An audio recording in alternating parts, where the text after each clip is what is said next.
नमस्कार साथियों, GK selection point Ramesh मोंड YouTube channel में आपका हार्दिक स्वागत है। साथियों, भारतीय राष्ट्रीय आंदोलन के एक और नए भाग में आज मैं आपके बीच लेकर आया हूँ भारत छोड़ो आंदोलन, क्विट इंडिया मूवमेंट, या जिसका दूसरा नाम है अगस्त क्रांति। कक्षा 6 से लेके 12 तक के विद्यार्थियों के लिए तो ये वीडियो उपयोगी है ही। इसके अलावा प्रतियोगी परीक्षाओं की तैयारी करने वाले सभी विद्यार्थियों के लिए भी मेरे इस चैनल पर जो वीडियो प्रदर्शित किए जाते हैं वो अति महत्वपूर्ण हैं। रिट की तैयारी करने वाले सामाजिक विज्ञान के सभी विद्यार्थियों के लिए मेरी वीडियोज़ रामबाण सिद्ध होंगी। अगर वीडियो पसंद आए तो इसे लाइक ज़रूर किया करें, अधिक से अधिक साथियों में वीडियो को शेयर करें, और यदि चैनल पर नए हैं तो चैनल को सब्सक्राइब ज़रूर कर लें और बेल आइकन को दबाना न भूलें, ताकि मेरे द्वारा प्रदर्शित वीडियोस के नोटिफिकेशन सबसे पहले आप तक पहुंच सकें। तो शुरू करते हैं आज की वीडियो, भारत छोड़ो आंदोलन या अगस्त क्रांति।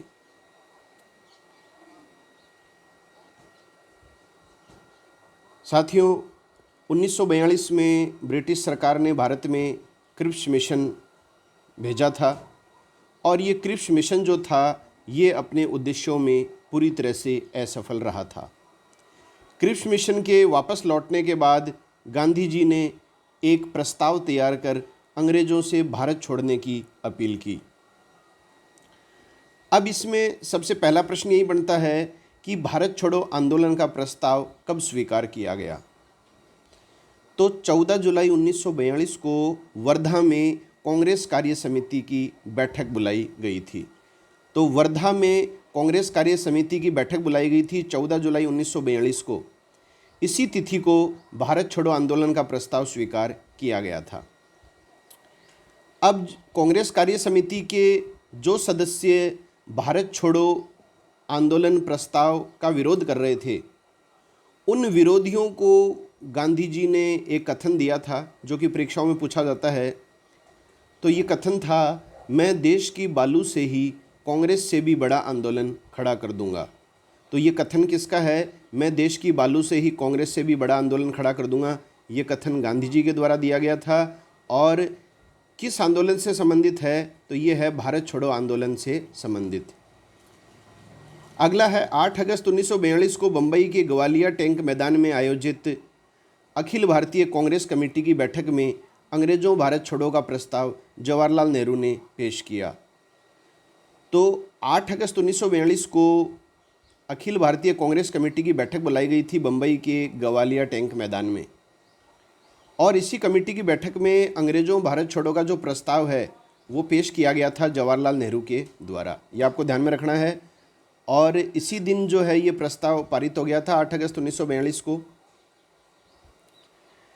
भारत छोड़ो प्रस्ताव के लेखक, प्रश्न आता है भारत छोड़ो प्रस्ताव के लेखक कौन थे? तो ये लेखक थे जवाहरलाल नेहरू। आप गांधी जी ना करें इसका उत्तर।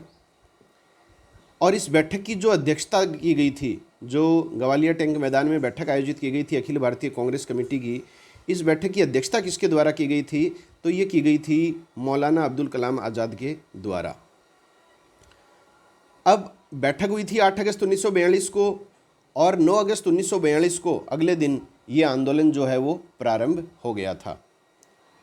गांधी जी का मानना था कि भारत में अंग्रेज़ों की उपस्थिति जापानी आक्रमण को दावत दे सकती है, अतः इन्होंने भारत को ईश्वर के हवाले छोड़ने की अंग्रेज़ों से अपील की। अब भारत छोड़ो आंदोलन के दौरान दो नारे और भी गांधी जी के चर्चित रहे हैं जो परीक्षाओं में पूछे जाते हैं। एक तो है करो या मरो, डू और डाई, ये गांधी जी का मंत्र था, करो या मरो। एक इन्होंने जो कथन दिया था वो भी आपको ध्यान में रखना है, या तो हम भारत को आज़ाद कराएंगे या इस प्रयास में अपनी जान दे देंगे। तो ये दोनों ही कथन परीक्षाओं में पूछे जाते हैं। अब आंदोलन प्रारंभ के समय गांधी जी ने विभिन्न वर्गों को कौन कौन से निर्देश दिए, ये निर्देश आपको ध्यान में रखने हैं। सबसे पहला है, सरकारी सेवक त्यागपत्र नहीं दें तथा कांग्रेस में अपनी राजभक्ति प्रकट करें। तो सरकारी जो सेवक हैं वो त्यागपत्र नहीं दें तथा कांग्रेस में अपनी क्या प्रकट करें? राजभक्ति प्रकट करें। सैनिक अपने सहयोगियों व भारतीयों पर गोली न चलाएं। छात्रों को शिक्षा का बहिष्कार कर स्कूल कॉलेज त्यागने का सुझाव दिया गया। किसान सरकार समर्थक जमींदारों को लगान अदायगी बंद कर दें, सरकार विरोधी जमींदारों को लगान अदा करें। देसी रियासतों के लोग राजाओं को तभी सहयोग करें जब वे सरकार विरोधी हों। तो ये निर्देश दिए गए थे विभिन्न वर्गों को गांधी जी के द्वारा आंदोलन के प्रारंभ में। इसके अलावा देशी रियासतों के शासक प्रजा की संप्रभुता को स्वीकार करें व प्रजा से सहयोग करें। अब एक प्रश्न आता है साथियों कि किस ऑपरेशन के तहत क्यूआईएम का मतलब है क्विट इंडिया मूवमेंट, मतलब भारत छोड़ो आंदोलन में ब्रिटिश सरकार ने 9 अगस्त 1942 को ही सभी बड़े नेताओं को गिरफ्तार कर लिया गया। तो एक प्रश्न ये भी आता है कि वह आंदोलन जो नेतृत्व विहीन रहा, क्योंकि जो प्रमुख नेता थे उनको तो 9 अगस्त 1942 को ही ब्रिटिश सरकार के द्वारा गिरफ्तार कर लिया गया था। इसके बावजूद नेतृत्व विहीन ये आंदोलन चला और अंत में सफल रहा और हमें अंग्रेजी शासन से मुक्ति भी मिली। तो कौन से ऑपरेशन के तहत सभी बड़े नेताओं को गिरफ्तार किया गया था? वो ऑपरेशन था ऑपरेशन जीरो आवर। इससे आंदोलन की बागडोर जो है वो युवा व उग्रवादी तत्वों के हाथों में आ गई। अब देखिए इसमें प्रश्न आता है कि भारत छोड़ो आंदोलन के दौरान गांधी जी को गिरफ्तार करके कहाँ रखा गया? ये मोस्ट इंपॉर्टेंट प्रश्न है। तो गांधी जी को गिरफ्तार करके सरोजनी नायडू सहित आगा खां पैलेस जो पूना में है यहाँ रखा गया था। तो आगा खां पैलेस में जो है वो गांधी जी को गिरफ्तार करके रखा गया था। अब प्रमुख जो नेता और भी थे जिन्हें अहमदनगर जेल में रखा गया, वो कौन कौन से थे? तो जवाहरलाल नेहरू, आचार्य कृपलानी, पी सीतारमैया, पंत और प्रफुल्ल चंद्र घोष, इन नेताओं को अहमदनगर जेल में रखा गया था। राजेंद्र प्रसाद को पटना जेल में रखा गया था। जयप्रकाश नारायण को हजारीबाग सेंट्रल जेल में रखा गया था। और जयप्रकाश नारायण जो थे ये जेल तोड़कर फरार हो गए थे तथा इन्होंने भूमिगत रहकर आज़ाद दस्ता का गठन किया। तो प्रश्न ये भी आता है कि आज़ाद हिंद फौज या आज़ाद दस्ता, एक बार थोड़ा सा ध्यान में रखिएगा, आज़ाद हिंद फौज जो बोल दिया मैंने गलती से, आज़ाद दस्ता। आज़ाद हिंद फौज का तो हम अलग से टॉपिक लेंगे इसके बाद में। यहाँ बात आ रही है आज़ाद दस्ता। तो ये आज़ाद दस्ता जो है वो गठित किया गया था जयप्रकाश नारायण के द्वारा। जयप्रकाश नारायण ने जो है वो हजारीबाग सेंट्रल जेल से फरार हो गए थे ये, और इन्होंने भूमिगत रहकर इस दस्ते का गठन किया था। जयप्रकाश नारायण के अतिरिक्त अन्य नेता जिन्होंने भूमिगत रहकर आंदोलन का नेतृत्व किया वो कौन कौन से थे? नेता जिन्होंने जयप्रकाश नारायण के अलावा भूमिगत रहकर आंदोलन का नेतृत्व किया, तो आपको ध्यान में रखना है राम मनोहर लोहिया, अरुणा आसिफ अली और अच्युत पटवर्धन, ये तीनों भी भूमिगत रहे थे और इन्होंने आंदोलन का नेतृत्व किया था। अब देखिए इसमें एक बात और भी आती है साथियों, प्रमुख नेताओं की गिरफ्तारी के विरोध में सर्वाधिक जो दंगे हुए वो बिहार व संयुक्त प्रांत में हुए थे, और बिहार में सर्वाधिक प्रभावित जो जिला था वो था पटना। आगे चलते हैं। भारत का स्टालिनग्राद कहा जाता है अहमदाबाद को। अब भारत छोड़ो आंदोलन के दौरान हिंसक जो घटनाक्रम हुआ उसके तहत क्या क्या हुआ वो आपको ध्यान में रखना है। सरकारी भवनों पर आक्रमण किए गए, रेल पटरियां उखाड़ दी गईं, पुल उखाड़ दिए गए, टेलीफोन व तार की लाइनें काट दी गईं। मजदूरों ने भी अहमदाबाद, बम्बई, पूना, जमशेदपुर में हड़तालें कर दी। अब इसी भारत छोड़ो आंदोलन के दौरान भूमिगत रेडियो स्टेशन की स्थापना किसने की? तो भूमिगत रेडियो स्टेशन की स्थापना की थी उषा मेहता ने बम्बई में। सुभाष चंद्र बोस ने बर्लिन रेडियो से बोलते हुए इस आंदोलन को अहिंसक गुरिल्ला आंदोलन कहा। तो ये भी इम्पोर्टेंट प्रश्न है। सुभाष चंद्र बोस ने बर्लिन रेडियो से बोलते हुए या संबोधित करते हुए भारत छोड़ो आंदोलन को क्या कहा? इन्होंने भारत छोड़ो आंदोलन को अहिंसक गुरिल्ला युद्ध कहा। अब देखिए भारत छोड़ो आंदोलन के दौरान कौन से स्थानों पर समानांतर सरकारें बनी, ये भी वेरी इंपॉर्टेंट है। तो बलिया में बनी थी, बलिया उत्तर प्रदेश में बनी थी समानांतर सरकार, और इसके नेता थे चित्तू पांडे, और इसकी अवधि जो है वो 1 सप्ताह रही थी। दूसरा है तामलुक की जातीय सरकार, मिदनापुर बंगाल, इसके नेता थे सतीश सामंत, अवधि थी इसकी दिसंबर 1942 से सितंबर 1944, लगभग 2 वर्ष। और तामलुक में एक विद्युत वाहिनी का भी गठन किया गया था। तीसरा है सतारा की प्रति सरकार। सतारा की प्रति सरकार महाराष्ट्र में है सतारा, और यहाँ के नेता थे वाई.वी. चौहान और नाना पाटिल। अवधि रही थी समानांतर सरकार की 1943 से 1945 तक। और ये जो सरकार थी सतारा की प्रति सरकार, ये सबसे लंबे समय तक चली थी, ये आपको ध्यान में रखना है।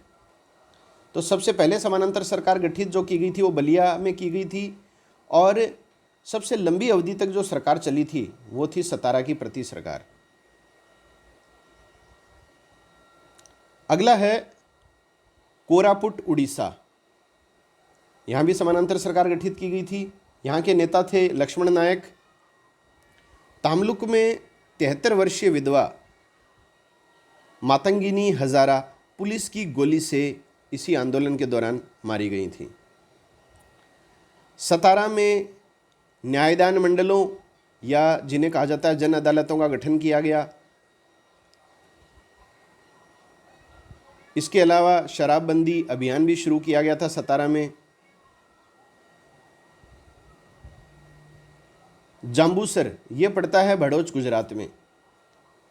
यहाँ मेघजी के नेतृत्व में आंदोलन हुआ था।